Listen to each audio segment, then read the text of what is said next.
पत्थरा के चट्टान भारी बघवा के खदान। कौन पत्थरा के चट्टान भारी बघवा के खदान। वहाँ ले लाएगा बाबा कैसे सत्य ज्ञान। वहाँ ले लाएगा बाबा कैसे सत्य ज्ञान। कौन पत्थरा के चट्टान भारी बघवा के खदान। कौन पत्थरा के चट्टान भारी बघवा के खदान। वहाँ ले लाएगा बाबा कैसे सत्य ज्ञान। वहाँ ले लाएगा बाबा कैसे सत्य ज्ञान।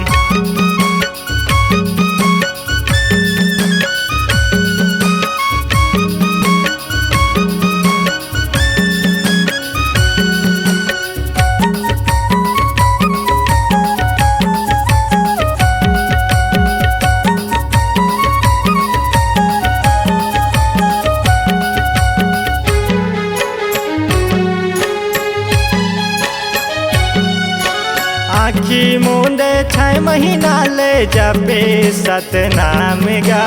जपे सतनाम गा। चिरन चुरगुन चीची करे बघवा मारे दहाड़ गा। बघवा मारे दहाड़ गा।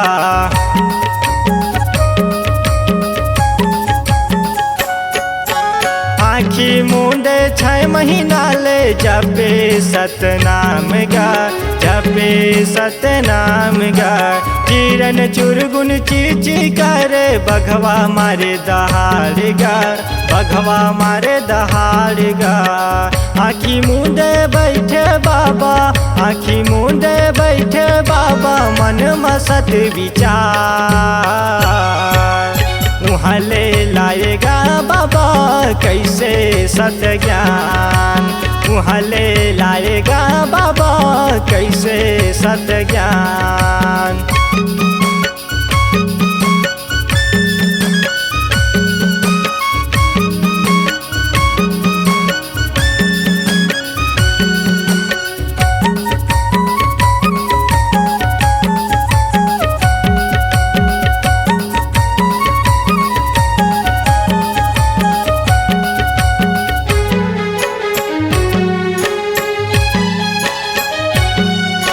सांपे सांप के बसेरा दिखे पेड़ अचंभोगा। दिखे पेड़ अचंभोगा। कैसे तय बनाए वो लाया अपन मात के चंदन गा। अपन मात के चंदन गा।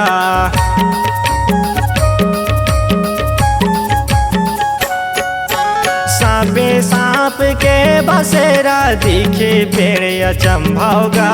दिखे पेड़ अचंभोगा। कैसे तय बनाए वो लाया अपन मात के चंदन गा। अपन मात के चंदन गा। मरे बछियाला जीवन देके। मरे बछियाला जीवन देके बचा दे तय प्राण। वहाँ ले लाएगा बाबा कैसे सत्य ज्ञान। वहाँ ले लाएगा बाबा कैसे सत्य ज्ञान।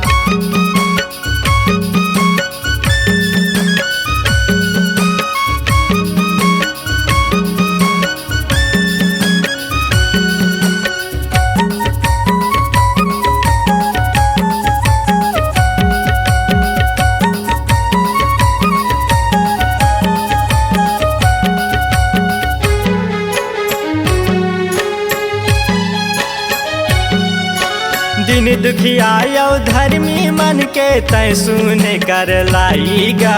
तय सुन कर लाईगा। सत्य नाम कंठ में साजे चले तय सच्चाईम गा। चले तय सच्चाईम गा।